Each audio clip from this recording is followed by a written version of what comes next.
നമസ്കാരം. V D Satheesan സത്യം പറഞ്ഞാൽ യു ഡി എഫിൽ ഒറ്റപ്പെട്ടു പോകുന്ന ഒരു അവസ്ഥയിലേക്ക് പോയിക്കൊണ്ടിരിക്കുകയാണ്.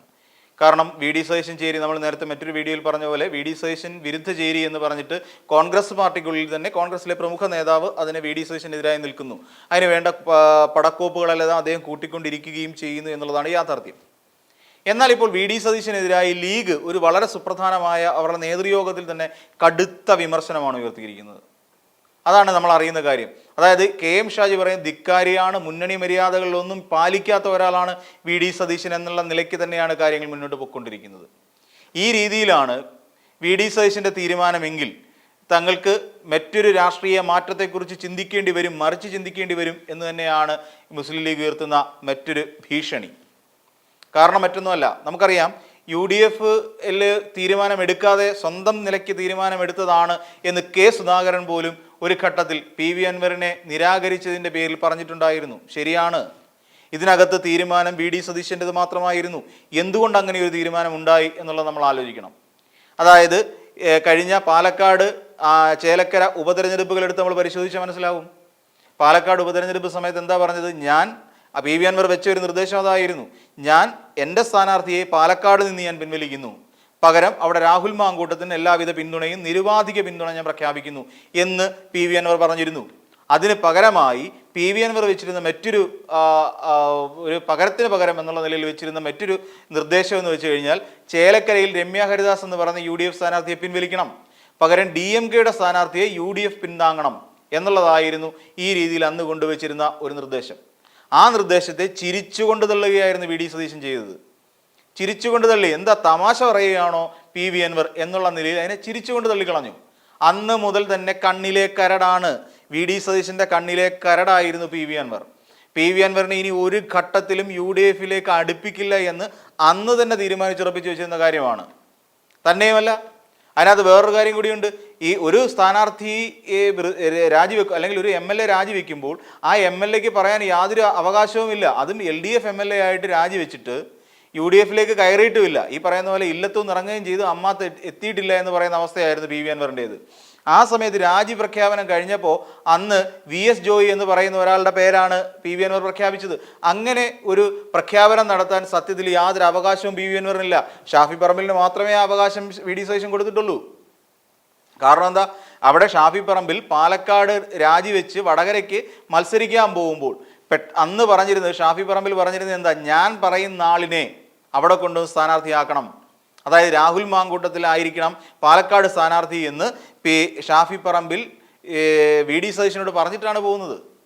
അപ്പോൾ അങ്ങനെയാണ് ഷാഫി പറമ്പിലിന് പകരം രാഹുൽ മാങ്കൂട്ടത്തിൽ അവിടുത്തെ സ്ഥാനാർത്ഥിയായി മാറുന്നത്, പാലക്കാട് സ്ഥാനാർത്ഥിയായി അവരോധിക്കപ്പെടുന്നത്. അപ്പോൾ അങ്ങനെ യാതൊരു അവകാശവുമില്ലാത്ത ഒരാൾ എന്തിനാണ് VS ജോയിയുടെ പേര് അവിടെ പ്രഖ്യാപിക്കുന്നത്? അതിൻ്റെ യാതൊരു ആവശ്യവുമില്ല. അത് ലീഗിന് എതിർപ്പുണ്ട്. പിന്നെ തന്നെയുമല്ല, ഈ നിലമ്പൂരിലുള്ള പി വി അൻവറിനെ അവിടുത്തെ പൾസ് മനസ്സിലാക്കിക്കൊണ്ട് പി വി അൻവറിനെ UDF എടുക്കാൻ വേണ്ടിയിട്ട് കുഞ്ഞാലിക്കുട്ടി അടക്കമുള്ള ആളുകൾ ഇടനില നിന്ന് മധ്യസ്ഥ ചർച്ചകൾ നടത്തിയിരുന്നു. അത്തരം മധ്യസ്ഥ ചർച്ചകളെയൊക്കെ കാറ്റിൽ പറത്തിക്കൊണ്ടുള്ള സമീപനമാണ് വി ഡി സതീശൻ എടുത്തത്. അതായത് അതുകൊണ്ട് തന്നെയാണ് അവർ പറയുന്നത്, മുന്നണി മര്യാദ പോലും പാലിക്കാത്ത ഒരു UDF ചെയർമാനാണ് ഇത് എന്നുള്ള കാര്യം വളരെ വ്യക്തമായി അദ്ദേഹം പറയുന്നത്, അല്ലെങ്കിൽ ലീഗ് പറയുന്നത്. നേതൃയോഗം എന്ന് പറഞ്ഞാൽ അവിടുത്തെ ലീഗ് MLA അടക്കമുള്ളവരാണ് ആ യോഗത്തിൽ പങ്കെടുത്തതെന്ന് ആലോചിക്കണം. അങ്ങനെയാണെങ്കിൽ ഞങ്ങൾ മറിച്ചൊന്ന് ചിന്തിക്കേണ്ടി വരും. അതെ, മറിച്ച് ചിന്തിക്കുക തന്നെ വേണം. ഇതിനു മുമ്പ് നമ്മൾ പറഞ്ഞിട്ടുണ്ട്, ലീഗ് എന്തുകൊണ്ട് മറിച്ച് ചിന്തിക്കേണ്ട ഒരു ആവശ്യമുണ്ട് എന്നുള്ളതിനെക്കുറിച്ച് നമ്മൾ സംസാരിച്ചിട്ടുണ്ട്. എന്താണ്, ലീഗിലെ ഒരാൾക്ക് അധികാരം അല്ലെങ്കിൽ മന്ത്രിസ്ഥാനം കിട്ടിയിട്ട് കാലം എത്രയായി നിങ്ങൾ ചിന്തിച്ചു നോക്കണം. ഒരു ലീഗിലെ മന്ത്രിക്ക് അല്ലെ ലീഗിലെ ഒരു നേതാവിന് കുഞ്ഞാലിക്കുട്ടി വ്യവസായ വകുപ്പുമായിട്ടിരുന്നിട്ട് കാലം എത്രയായി നമ്മൾ ആലോചിച്ച് നോക്ക്. എത്ര കാലമായിട്ടുണ്ട്? കെ മുനീർ മന്ത്രിസ്ഥാനത്ത് നിന്ന് ഇറങ്ങിയിട്ട് എത്ര കാലമായെന്ന് ആലോചിച്ച് നോക്ക്. ഏകദേശം 10 വർഷമാകുന്നു. ഈ 10 വർഷത്തിനകത്ത് നമുക്കറിയാം, ഈ പറയുന്ന ലീഗിന് ഒട്ടും താല്പര്യമില്ലാത്ത ഒരാളാണ് ആര്യാടൻ ഷൗക്കത്ത് എന്നറിയാം. കാരണം എന്താണ്, ആര്യാടൻ ഷൗക്കത്ത് തന്നെ പറഞ്ഞിട്ടുണ്ട് പാണക്കാട് തങ്ങളുടെ കുടുംബത്തിൽ റെയ്ഡ് നടത്തണമെന്ന്. മതത്തിൻ്റെ പേരും പറഞ്ഞ് മതമേലാളന്മാരെന്നുള്ള പേരും പറഞ്ഞുകൊണ്ട് അവിടെ അനാവശ്യ പരിപാടികൾ നടത്തുന്നു എന്നല്ലേ പറഞ്ഞതെന്ന്. അങ്ങനെ ഒരു ആരോപണം ആര്യാടൻ ഷൗക്കത്തിൻ്റെ പേരിലുണ്ട്. അതുകൊണ്ട് അവിടെ പാണക്കാട് പോയിട്ട് പാണക്കാട് തങ്ങൾ കുടുംബം അവിടെ റെയ്ഡ് നടത്തണമെന്ന് പറഞ്ഞ ഒരാളല്ലേ. അപ്പോൾ അങ്ങനെ പറഞ്ഞ ഒരാളോട് മാനസികമായി പൊരുത്തപ്പെടാൻ കഴിയുന്ന ഒരു അവസ്ഥയിലല്ല മുസ്ലിം ലീഗ്. മുസ്ലിം ലീഗിനത് പറ്റില്ല. എങ്ങനെ ഇത് കോൺഗ്രസ്സുകാരനായി പോയി യു ഡി എഫിൻ്റെ ഭാഗമായി പോയത് കൊണ്ട് ഞങ്ങൾ സഹിക്കണം എന്നൊരു അടിച്ചേൽപ്പിക്കലായി പോയി സത്യത്തിൽ വി ഡി സതീശൻ ഈ പറയുന്ന ഈ ലീഗിനോട് ചെയ്തത്. അത് ലീഗിന് പൊരുത്തപ്പെടാൻ കഴിയുന്ന ഒന്നല്ല. അപ്പോൾ ഇങ്ങനത്തെ നിലവിൽ ഇത്തരത്തിലുള്ള സാഹചര്യങ്ങൾ നിലനിൽക്കുന്നു. അപ്പോൾ ഏറെക്കുറെ ലീഗിൻ്റെ വോട്ടുകളും ഇവിടെ ഭിന്നിച്ചു പോകാനുള്ള സാധ്യത നമ്മൾ കണ്ടേ പറ്റൂ. എം സ്വരാജിനെ സംബന്ധിച്ചിടത്തോളം ലീഗുകാർക്ക് വളരെ താല്പര്യമുള്ള ഒരു നേതാവ് തന്നെയാണ് എം സ്വരാജ്. ലീഗിലെ എന്തിന് കെ എം ഷാജി അടക്കം അദ്ദേഹത്തിന് ഇഷ്ടപ്പെട്ട നേതാക്കന്മാരുടെ പേര് പറയുന്ന കൂട്ടത്തിൽ ഇദ്ദേഹത്തിൻ്റെ പേര് പറയുന്നുണ്ട്, എം സ്വരാജിൻ്റെ പേര് പറയുന്നുണ്ട്.